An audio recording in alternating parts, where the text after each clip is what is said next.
I was gonna say murdering, but that sounds a little bit too intense. So I'm gonna say either extreme ironing or ferret racing. She would hate both of those, and then she would hate me. Did you say ferret racing?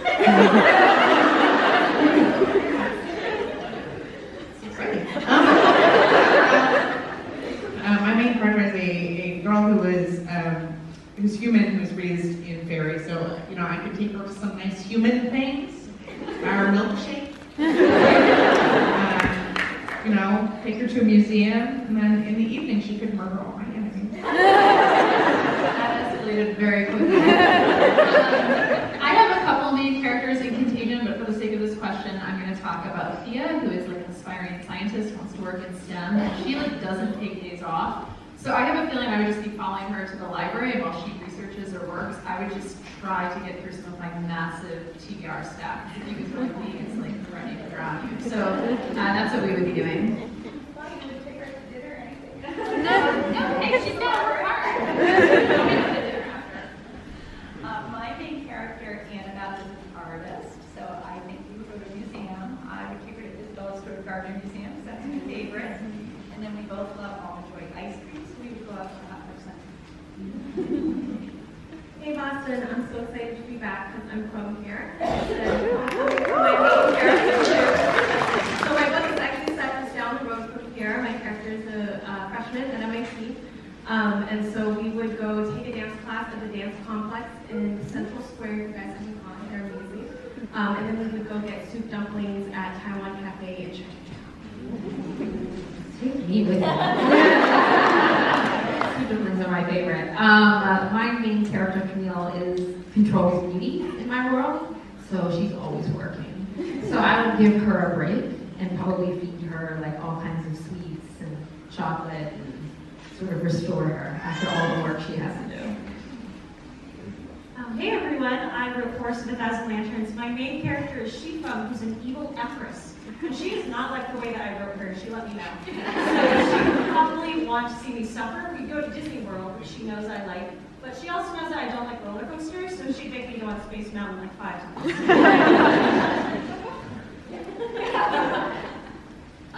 Space is terrifying, so I don't want to do anything action in space.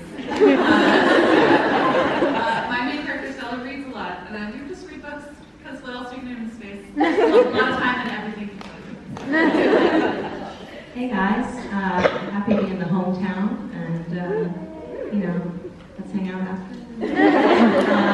So my name's Sarah. My main character, his name is Bijan, and I'm not very social media savvy, but I was like, okay, let's try and build up some attention for this book.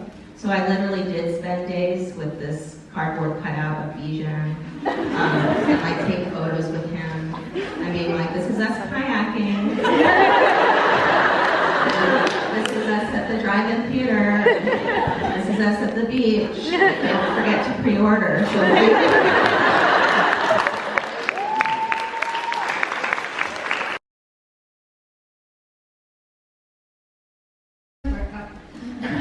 Hi everyone, my name is Heidi Heilig, and for Music Choir, the main love interest is Matthew.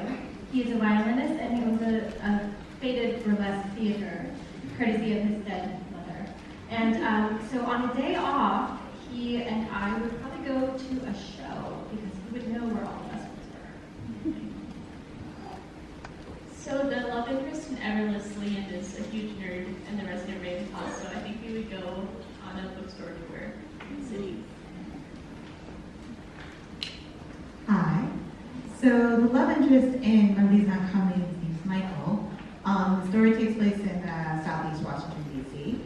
And at first I had no clue what to do, so shout out to Holly for helping me. But yeah, we'd probably go to a protest, Black Lives Matter.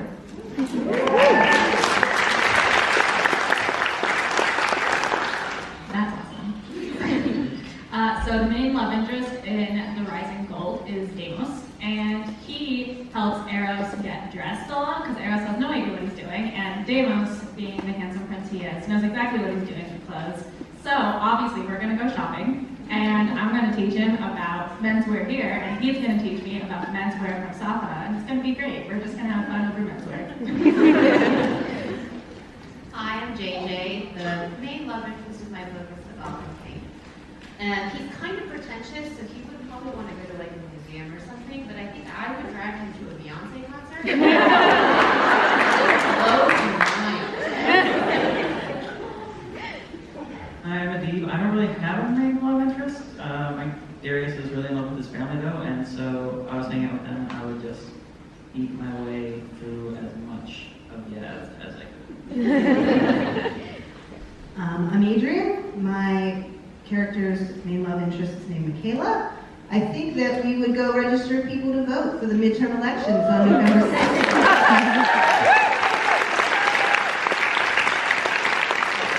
And then we would go to Chipotle. Hi, I'm Claire, and the main love interest in Fury Born is, his name is Audric, and he is this sweet cinnamon roll of a prince, and absolutely everything in this trilogy is going to go wrong for him. So I would give him lots of hugs and make him cookies and make sure that he's very comfortable and he can get a massage. But at the end of the day, I would hug him one last time and say sorry and run in the other direction. You took the thing I was going to say. I was going to say, so what I would do is sit down with this character and make sure she's registered to vote. She's a Massachusetts resident, so the deadline to register in Massachusetts is October 17th. You can also all do this online. You can just go to vote.gov. Hello, my name is Nakia, and my character's name is Mercedes. She's a royal diplomat, which also means she's a spy. So on her day off, we will probably hang out on the beach in our fancy silk dresses, reading letters that did not belong to us. I'm Britta. My love interest in Ship It is obsessed with TV, and she's really into fandom and gay fan fiction. And I think if we match, she would be pretty stoked that I'm a TV writer and I write on the show Riverdale. And I think she would immediately want to tell me about all of her Riverdale ships and like binge watch Netflix and try to get me to tell her if they're going canon or not. But I would say nothing.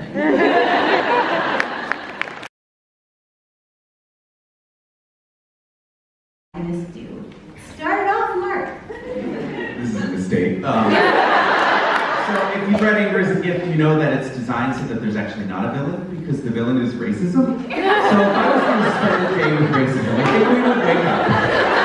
There's a really good panaderia in my neighborhood in Washington Heights, and we'd go there, and then we'd spend like the late afternoon preventing people of color from advancing in their chosen field. And then maybe sushi. And then we would insult the chef and pretend like we knew their cuisine better than that. And then maybe contribute to the school-to-prison pipeline in the afternoon. And then like a nice movie and dinner. And I imagine racism would take me to see like M. Night Shyamalan's version of the Avatar: The Last Airbender. So, all in all, I'm just gonna pass the microphone.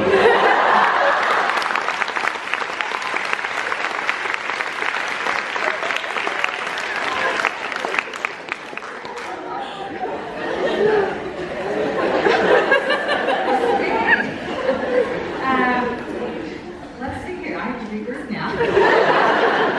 My antagonist is also my protagonist, and she had to steal food as a child in order to eat. So I think what I would do is take her on a foodie tour of Boston. And so if any of you have any suggestions of great places to eat, just pass them to me later. And yes, this is totally a self-serving question.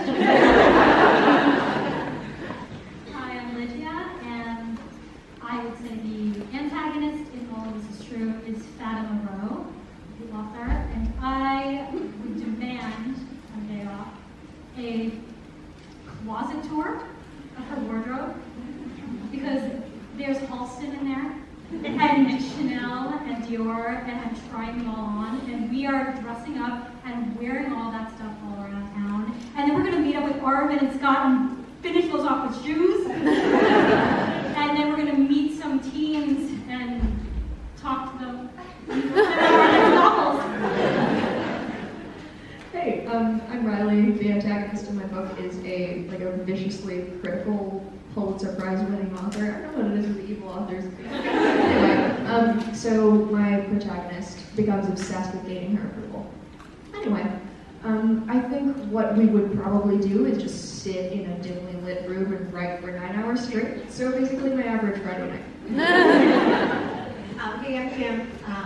My antagonist is Temple Lovecraft of the Boston-based Lovecraft family, the wealthy Boston family of Elizabeth Bay. She and I would make up a fake Tinder account and swipe on the creepiest dudes that we could find, and then we would hide and giggle when they show up. So sad. So my name is Nisha. I wrote my so-called Bollywood life, and the antagonist in my so-called Bollywood, her name is Jenny. And we would paint our nails black and watch Garden State. Hi, I'm Rachel, and in my book, the antagonists, also the protagonists are twin sisters, and they are each other's antagonists. And I think what we would do, so the book is set in Seattle, and I am from there. Everyone there is a music snob. One character is a viola prodigy, and the other is really into grunge. So I think we would go to a record store and just drag each other for our taste in music. Hi, I'm Nova, and I would say that the main antagonist in A Room Away from the Wolves is the girl who lives downstairs. Her name is Monet, and she would inspire me to do something reckless and dangerous. And perhaps we would get a gallon of paint and go to someplace very serious where everyone's very stodgy and uptight and sitting there and the walls are all clean, and we would throw the paint all over the walls and make a giant mess together and be reckless together. Hi, I'm Kirsten. So my book is set in the Ottoman Empire, but the last time I checked, Constantinople has already been overthrown. So that's out. I mean, that would be their main, I think everybody in my book is an antagonist. And we can't impale 10,000 bodies because there's just not the tree resources that there were back then. Romania has, been mostly converted to farmland, so it'll be difficult. Maybe we just paint our nails. Hi, my name's Ashley. I cut all my hair off, so I don't look like that picture anymore. But my book doesn't, I wrote The Beauty That Remains. My book doesn't really have an antagonist. It's really about kids who are trying to heal after going through really hard loss. But they all really, really love music. So I think I would love to take all of my characters to Warped Tour, even though that's kind of not a thing anymore and it makes me really sad. I wasn't last one, but it was awesome. But yeah, I think we would either go to Warped Tour or go to some kind of all-day music festival. I'm Adrienne. Sky in the Deep is a Viking-inspired novel, and the antagonist is kind of this mystical clan that no one is really sure if they even exist or if they're just a legend until they show up and start murdering everyone. And if we were together, out for the day, I think we'd probably perform human sacrifices.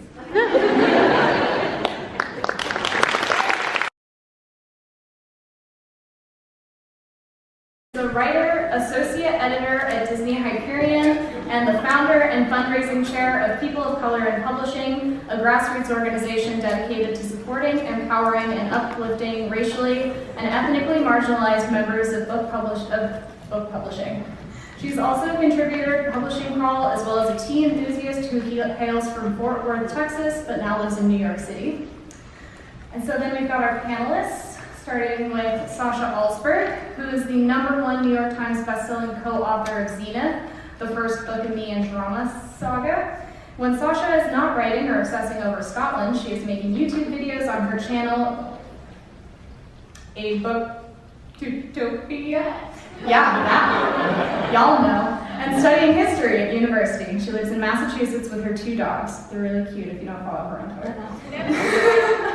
And so then next we have Julie Dow, is a proud Vietnamese American who was born in upstate New York. She studied medicine in college, but came to realize blood and needles were her kryptonite. By day, she worked in science news and research. By night, she wrote books about heroines unafraid to fight for their dreams, which inspired her to follow her passion for becoming a published author. Her debut book was Forest of 1,000 Lanterns. Julie lives in New England. And so then next we have Gabe. Gabe writes YA speculative fiction featuring, writing as Ava J, featuring marginalized characters grappling with identity. When they aren't working on their next book, completing freelance editorial work, or buried under their TBR file, you'll likely find them on Twitter, where they talk about the importance of representation and throw book recommendations at anyone willing to listen. They are also the author of the Beyond the Red trilogy. They reside in Boston, Massachusetts. And then finally, we have Kirsten. Kirsten White is the New York Times bestselling author of The Dark Descent of Elizabeth Frankenstein, the And I Darken series, and comprised of And I Darken, Now I Rise, and Bright We Burn, the Paranormal Sea series, Slayer, and many more novels. She lives with her family near the ocean in San Diego, which, in spite of its perfections, spurs her to dream of faraway places and even further away times. We originally thought it was going to be like 4 books, but then we probably put down to 2, just because we think that it would do the characters more justice and it wouldn't drag it out so long. But when we first originally structured it, we just structured it for 2 books. But since then, which was like almost 3 years ago, it's changed a lot. And so even it changed in like the last month. Sorry to our editor about that. But the story takes you where it wants to go. And it's not always like, what's on the paper is gonna go. Sometimes it is, and that's really nice. But the story is always like a movie string, so that it goes and turns off whenever it wants to, which is fun. Rise to power, but it didn't originally start like that. I actually started writing a Snow White character. And it's the story that is now in Kingdom of the Blazing Phoenix, which is the second book coming out in November. But when I was writing Snow White's story, I just found out that her evil queen stepmother was always sort of haunting her. Every action, every thought she had, this woman was lurking around corners trying to kill her. And I was like, maybe it would be interesting to start off with the evil queen. Like, how did she get to where she got? No one's born evil. I don't think.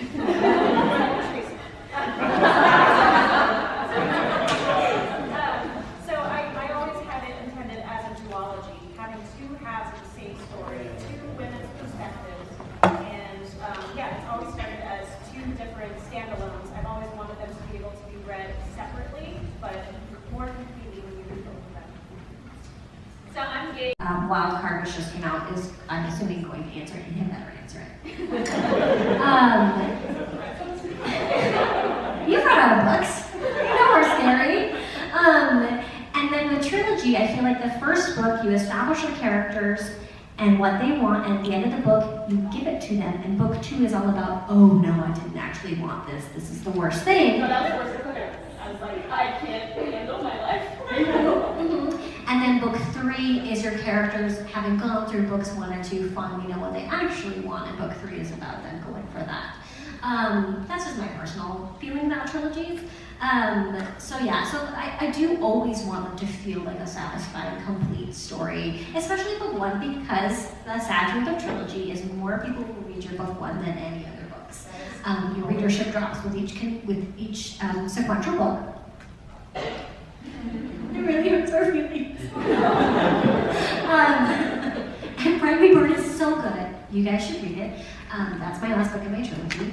And I also really like, the fun thing about a trilogy is you can structure it to where it's like almost like a seesaw. So you've got this, and then you've got the middle book is sort of the linchpin that takes it from the beginning into the end, but then you can also do this lovely parallel structure where who they are in the beginning is the mirror image of who they are in the ending. And I feel like trilogies can be so satisfying because you spend so much time with characters and you can really see this progression and this journey, which I think is why book 2 can be frustrating, because that's sort of the adolescence of your book. That's Harry Potter, all caps. Okay, so I actually was tweeting the other day, I was like, I hate this book, blah, blah, blah, just all caps, and then all these people were like, I loved it because I was an angsty teen. I was like, I was an angsty teen, and I still hated it. Just because I was one doesn't want to read about one. I have one. No, actually, she's lovely. But side note, my 14-year-old's teenage rebellion against me is she is a mother who is a YA author, and I'm like, what book do you want? I don't get you any book. She brings home Winston Churchill memoirs. Do you want to hurt me? Are you trying to hurt me? That's why I know people will always like you read the literature, they will always she'll have to be great. Anyway, kids are wonderful, teenagers are great. Trilogies are fantastic. What was the question? So I love writing series because, like I said, you can really invest in the characters and you can really play with some things like you said, with parallelism with the reflecting the ending back on the beginning, and it's very rewarding as a writer to sort of get to dive deep and spend that much time, which is also the worst part.